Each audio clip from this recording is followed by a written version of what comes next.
Hey up everybody, welcome back to the I'll Do Cycling YouTube channel.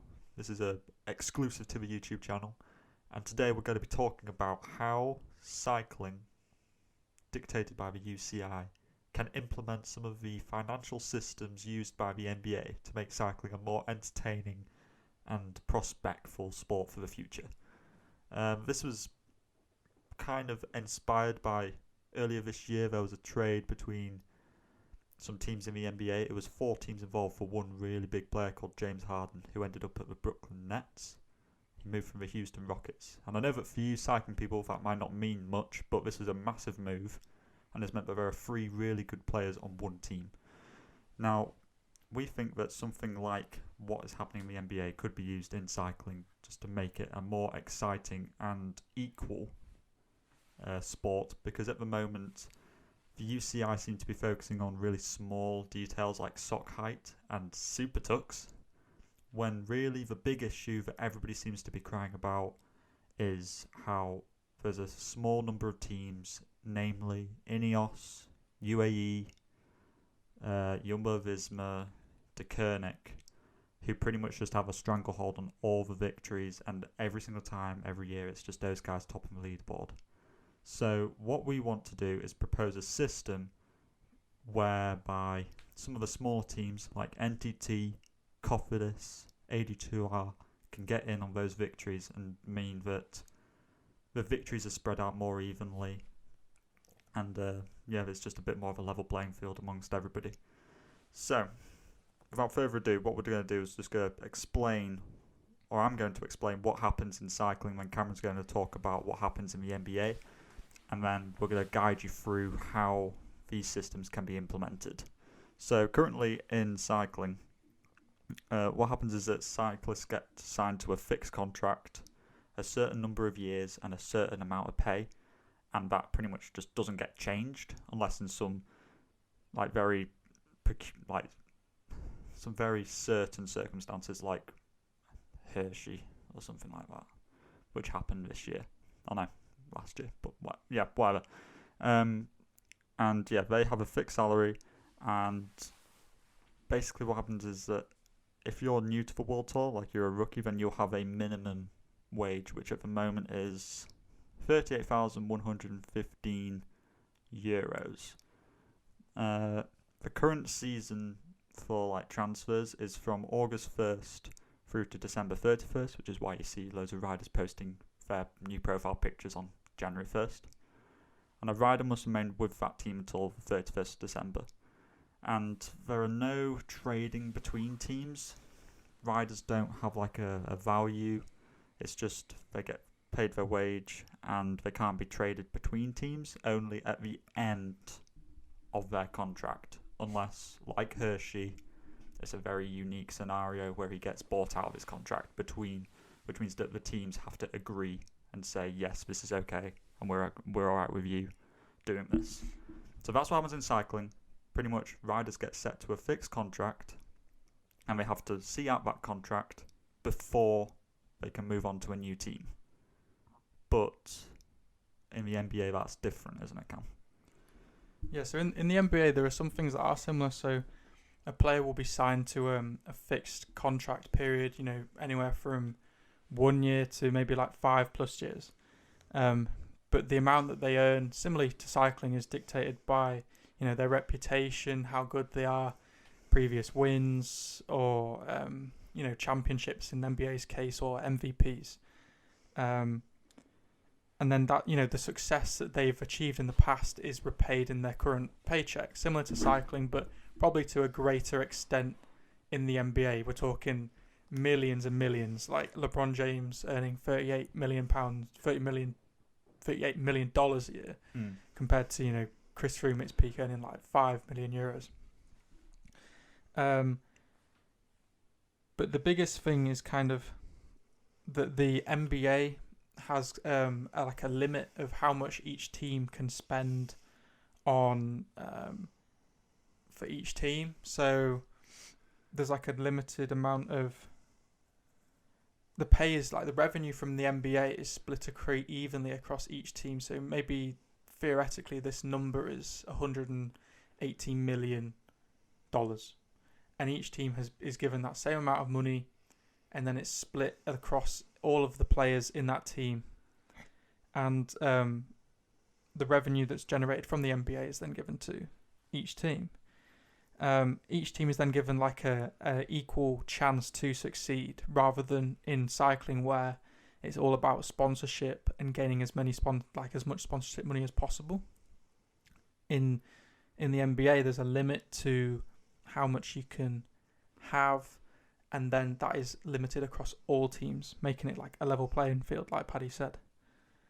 And then if a player goes above like this threshold, there's consequences to it that then benefits other teams. And then there are certain things called exceptions, which allow for these rules to be broken. But then, like I said, punishments are made.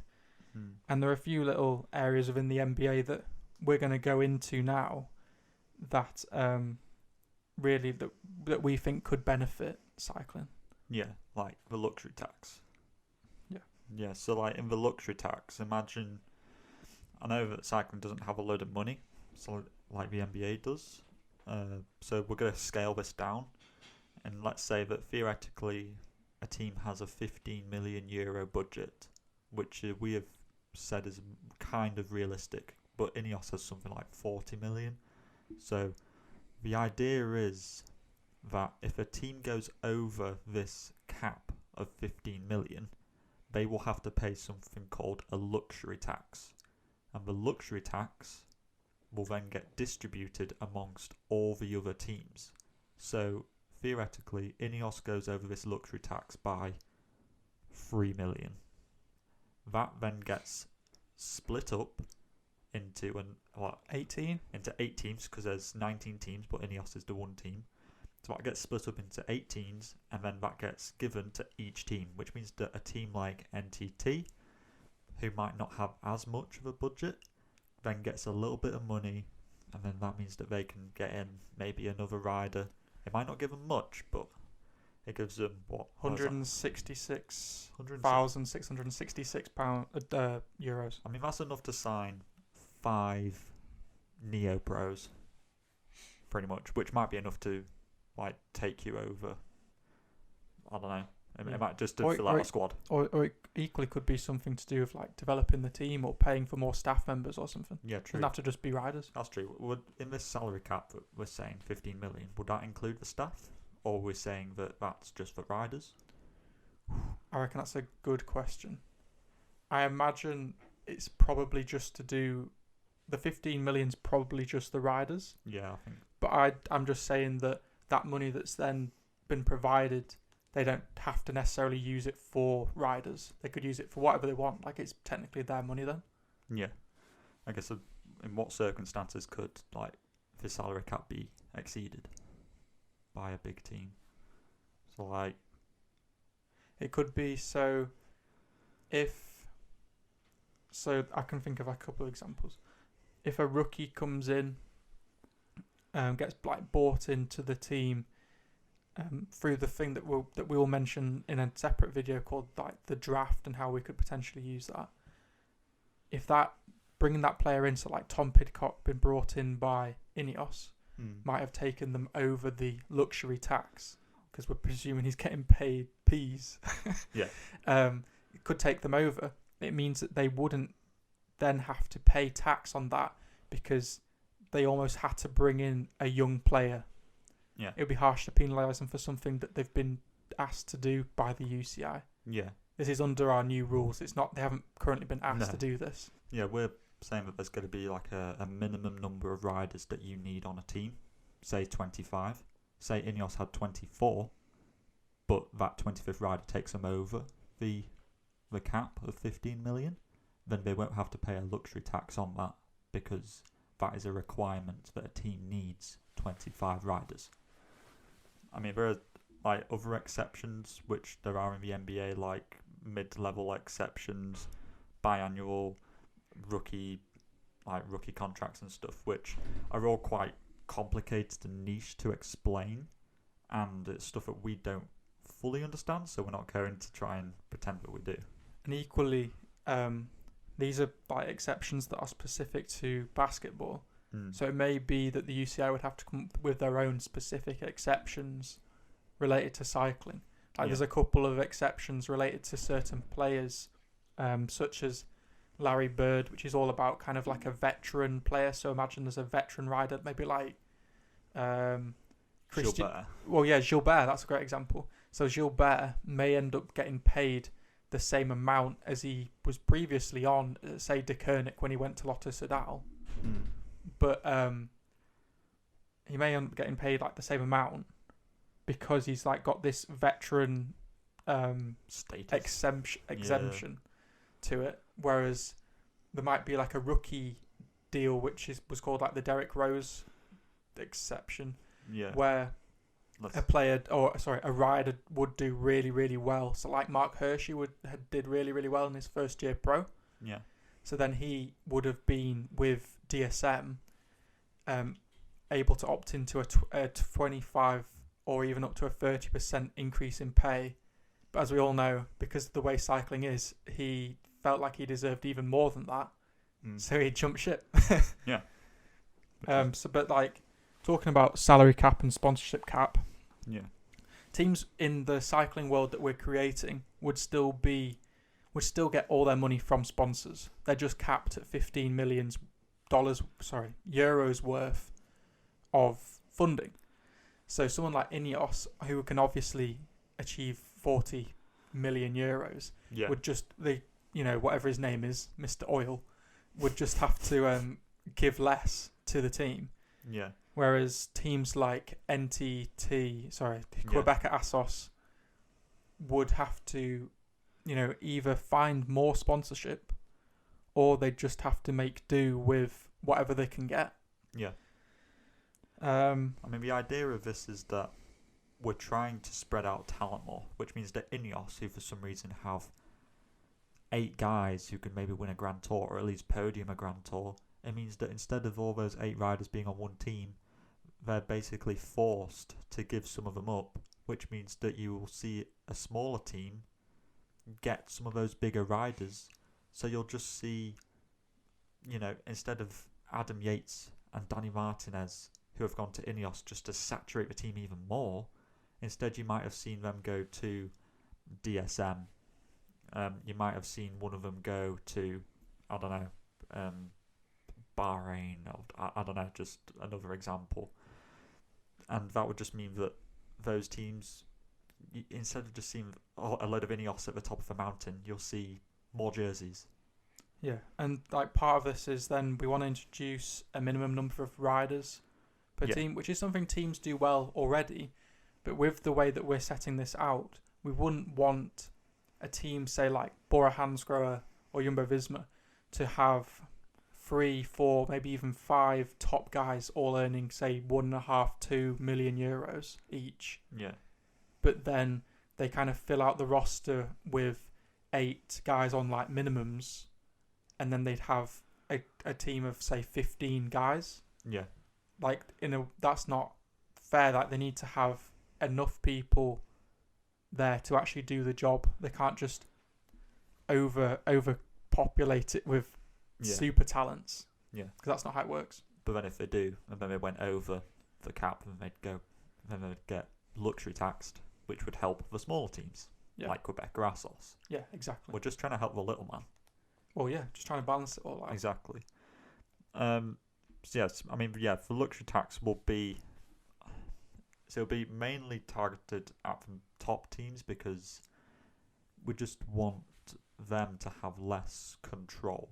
And I think that's what a lot of people want. We're not happy with the same scenarios playing out over and over again.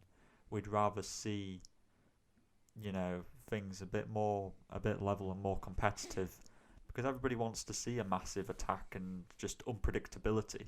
And that's what lots of people who are, they're still living like it's the 1990s and people are just going on crazy long mountain attacks. Well, it's just, the thing is, it's not that we're hating on these like teams with more money. It's the fact that Alaphilippe wins a race, which then gives De Koenig Quickstep more popularity and more revenue and more money from sponsors.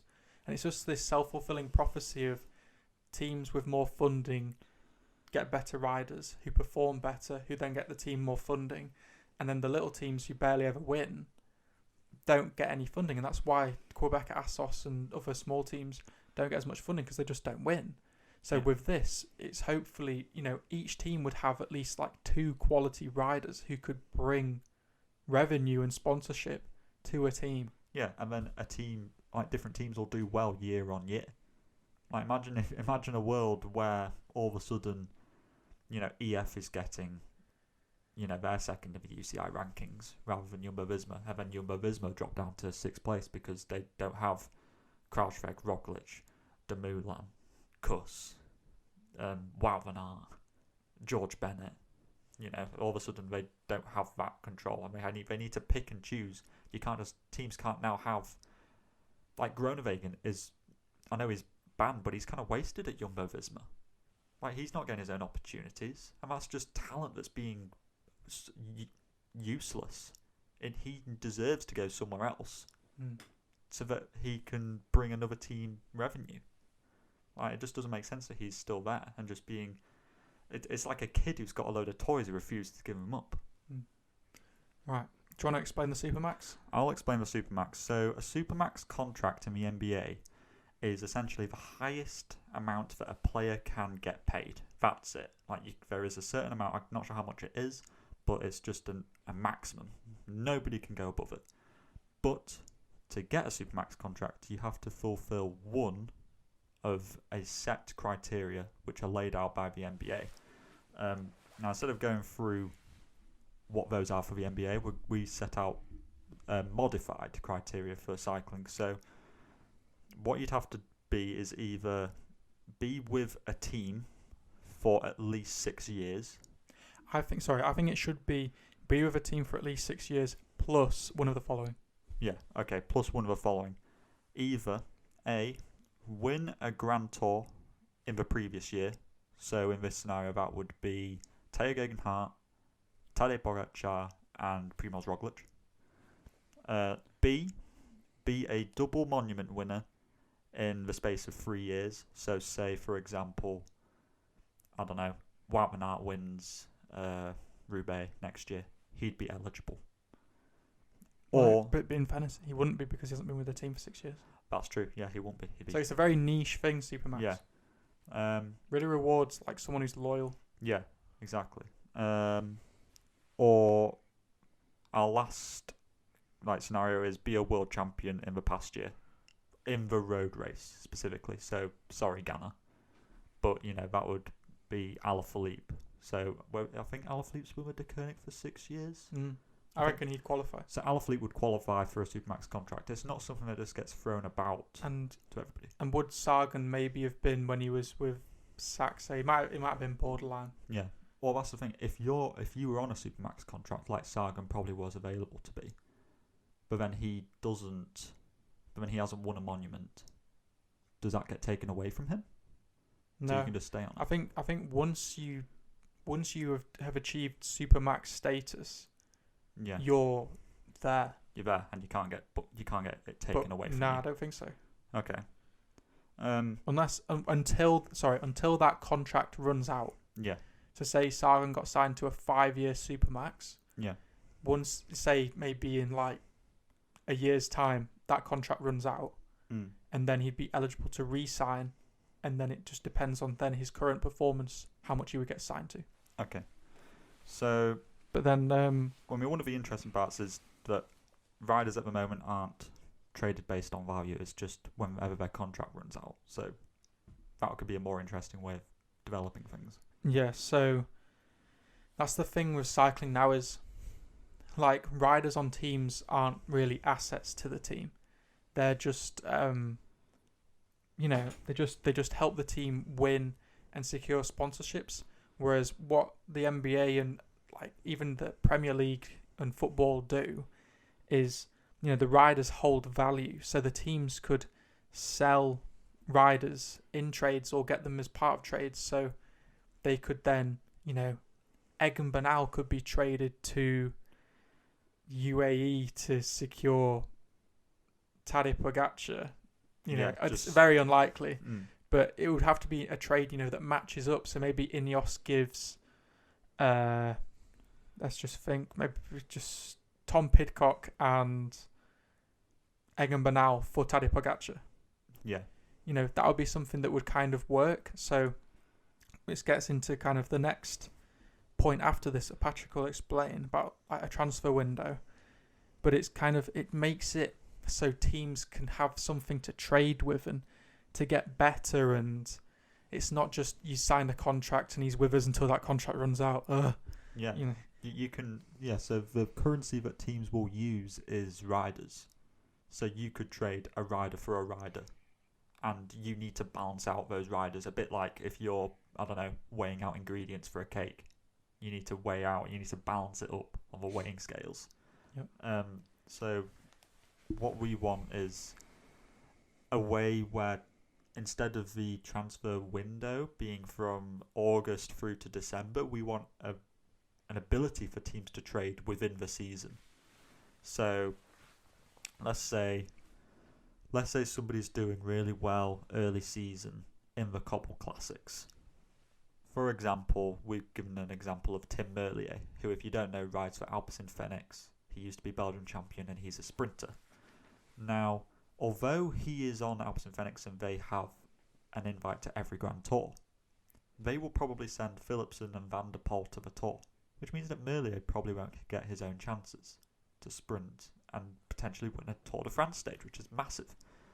So what we want is an ability for a team to approach Alpecin Fenix mid-season, say April, say somebody like DSM who don't have like a top quality sprinter, and they could say, okay, Alpecin Fenix, we want to have Tim Merlier because we think that he could win a Tour de France stage, and then they have to then give riders over to Alpecin Fenix who have an equal value to Tim Merlier.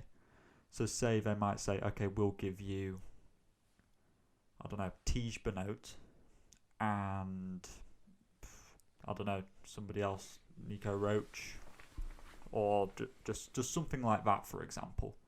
So that would mean that we want a way where teams can trade within the season to help improve their squad for the upcoming races, not just having to wait until August when the time might be too late for Tim Merlier to make a difference to their results. I think the only thing is the issue with 4 riders with this greater, I don't know, flexibility and opportunity for success is that there's a lot more insecurity around, getting a ride. So if your team decides, oh look, we want to get Tim Merlier on here, but that means I'm afraid you have to go down to Pro Conti level at Alpecin Fenix, and you don't have a say in the matter. You go in, pack your bags. Yeah. Whereas I think cycling right now, there's a lot of kind of, I don't want to do that, and don't worry, you don't have to.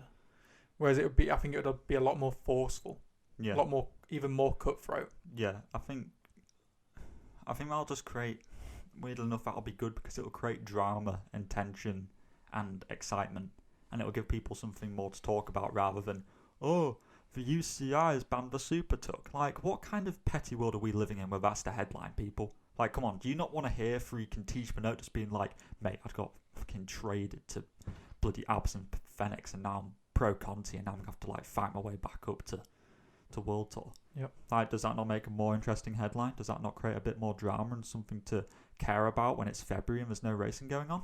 Mm-hmm. I don't know, man. Yeah. I think we covered all the points that we wanted to. But this is, I mean, I don't think this is a just like a throwaway kind of us talking about stuff. I think this is something that could seriously be implemented by the UCI if they somehow manage to get hands on this, and we'll try our hardest to tag them and stuff and make them listen to this. But I think this is a serious way that cycling could actually improve, and it shouldn't just be another idea that gets pushed under the rug, because something needs to be done to ease this old guard way where things are just the same and not moving.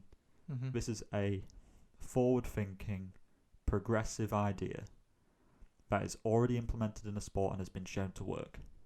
So you can try it out for a year, try it out for 2 years, and if not, go back to the previous system. What have you got to lose, UCI? Let's make cycling a bit more exciting. Let's make it entertaining. Let's spread out the victories. It's what everybody wants. Anyway, that's been Cam and I talking about how cycling can implement some of the things that the NBA does so well. And yeah, that's it. Keep your masks on. Stay safe.